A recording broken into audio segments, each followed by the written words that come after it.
Bom dia a todas e a todos. Hoje nós vamos falar um pouco sobre amor eros. Há um tempo atrás eu fui solicitado pela aluna Glícia, ela é aluna do IFPB do Campus Cajazeiras, aluna da professora Andresa, que foi minha aluna também, hoje é uma grande amiga, uma parceira. Um grande abraço, Andresa. E ela me pede para que a gente fale sobre o amor eros para um trabalho de sala de aula. E ela me manda, entrando em contato, eu pedi para que ela mandasse as perguntas que eu devia responder e ela me manda por e-mail cerca de 6 perguntas, ao que passa a responder agora. Glice e sua equipe, parabéns inicialmente pelo trabalho. Ela me começa perguntando como é que pode ser definido o amor eros. Bem, os vocábulos gregos que dão de conta da palavra amor para o português, que é uma única palavra, em grego a gente utiliza 3 ou 4 palavras, geralmente 3. Eros, filia e ágape.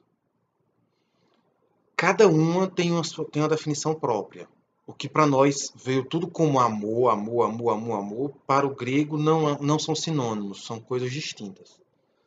Então, o amor eros, que é a primeira pergunta, a definição, ele é definido pela atração sexual, pelo desejo. Se nós pudermos definir eros em uma palavra, essa palavra seria desejo.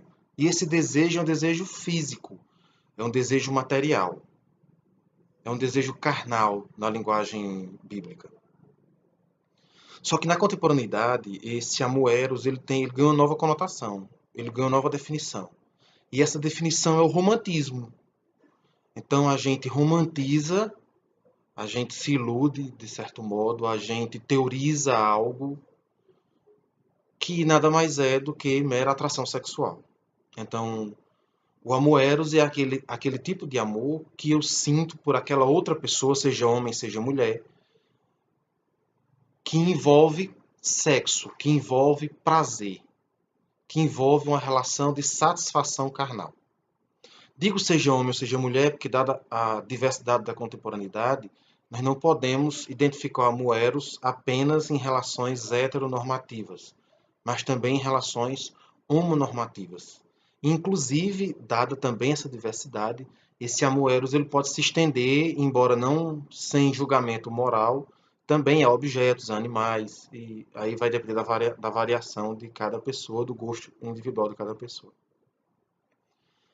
Segunda pergunta que me é proposta é responder o que é que distingue eros dos outros dois tipos de amor, filia e ágape.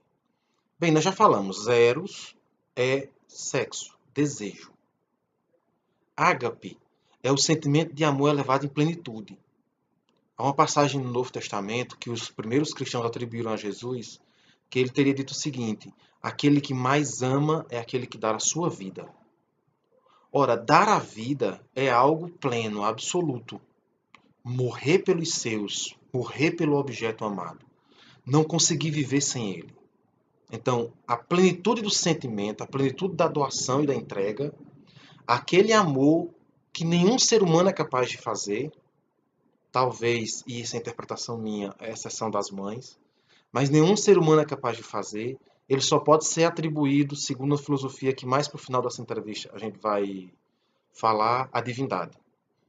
Portanto, o amor ágape seria um tipo de amor próprio de Deus. Só Deus consegue nos amar e nos amar em plenitude. Isso é claro para aqueles que em Deus acreditam.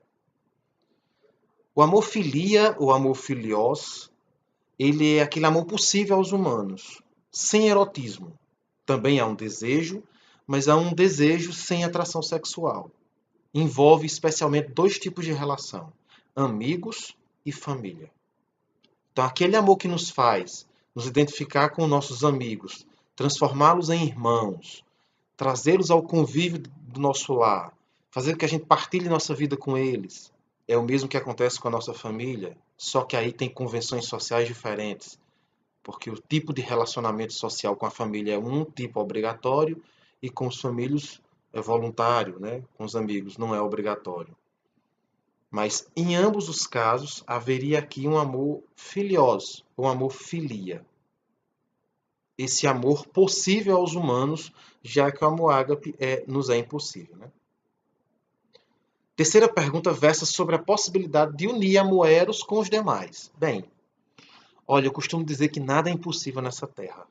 Agora, é pouco provável que algum humano consiga evoluir ao nível do amor ágape. Eu diria a exceção das mães, porque algumas mães morrem em função de seus filhos. Morrem para ver seus filhos vivos.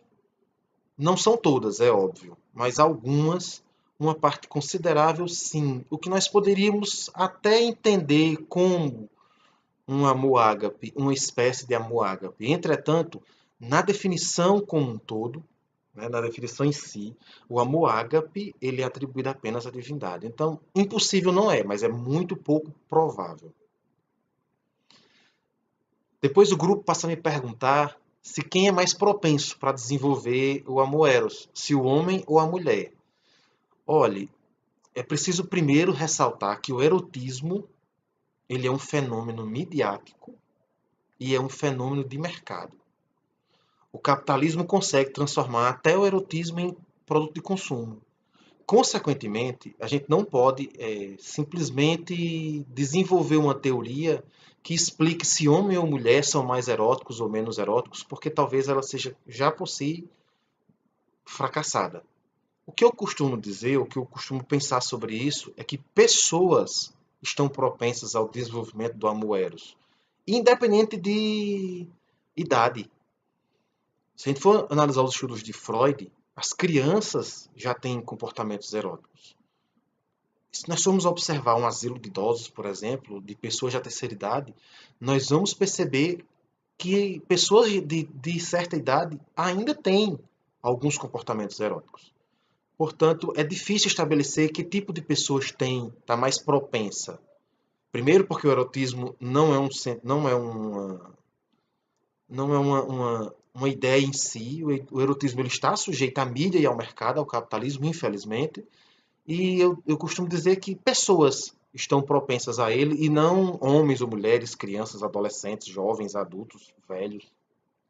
Eu acho que essa definição diminui a ideia de erotismo. Na quinta pergunta,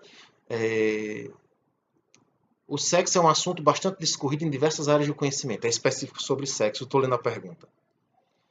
E para muitos ainda é um tabu, certo? Socialmente falando, o sexo ainda é um tabu, especialmente por essa sociedade falso moralista que nós temos, contemporaneamente, onde se questiona Pablo Vittar, mas porque é um travesti ou é um transexual, mas não se questionava, por exemplo, Mamonas Assassinas, El Chan, a banheira do Gugu, e por aí vai. Portanto, é um tabu social por parte dessa nossa sociedade falso moralista, que é um moralismo de fachada. Todo mundo fala mal do Big Brother, mas todo mundo assiste. Todo mundo fala mal da novela das 9, mas todo mundo assiste. E aí se pergunta, como um ato que para a maioria das espécies não passa de uma ação biológica necessária para a reprodução, pode ter tamanha significância para os humanos? Isso é interessante, se pensar sobre isso. Talvez porque nós humanos sejamos os únicos capazes de significar, de dar sentido às coisas. E para os animais, o sexo é procriação. Para os humanos, o sexo é amor, o sexo é demonstração de carinho, o sexo é para além da procriação. E tem um agravante, que eu não sei nem se é agravante.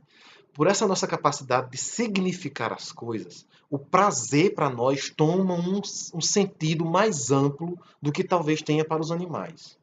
Então é simples.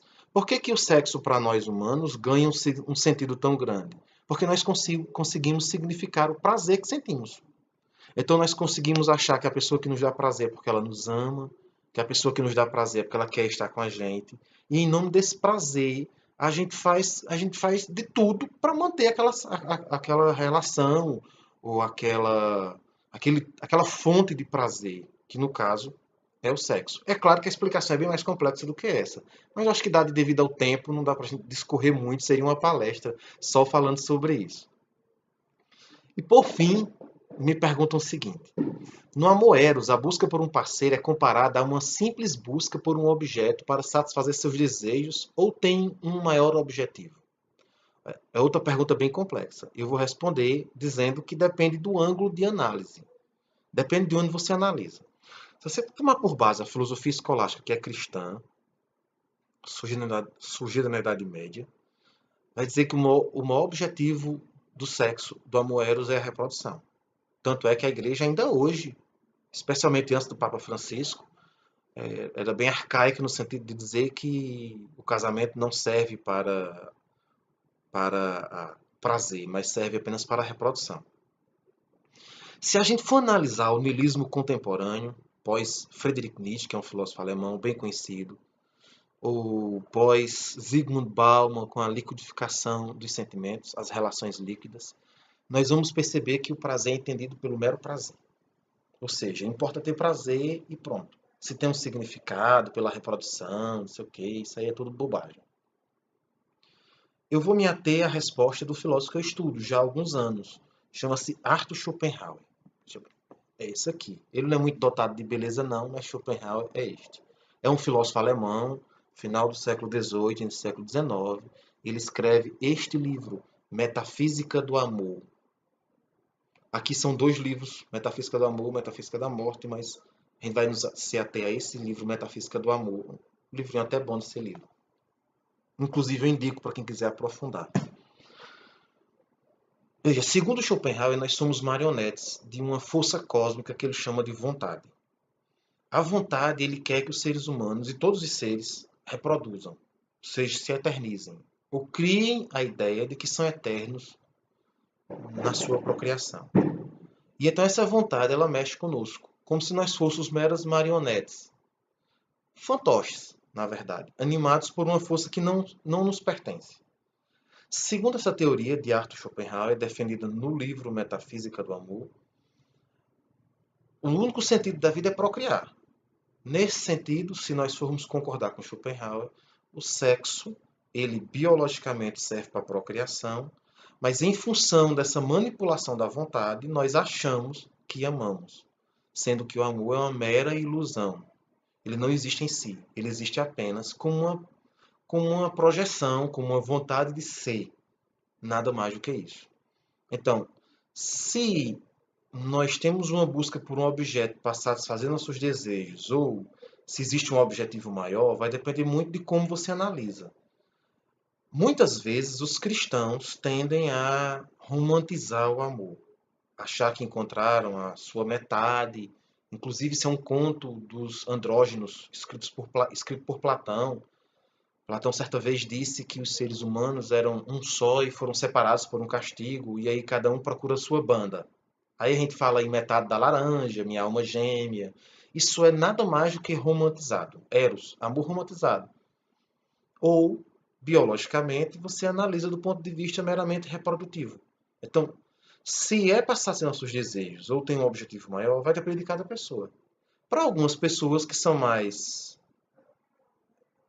como eu diria, são mais leigas, não no sentido de não inteligentes, mas são menos vinculadas ao cristianismo, vai ser apenas a satisfação de um desejo. Para aqueles que são mais religiosos, ou independente de religiosos ou não, são românticos, aí vai ter um objetivo maior, uma ideia de que Deus entrega a pessoa para me complementar e tal.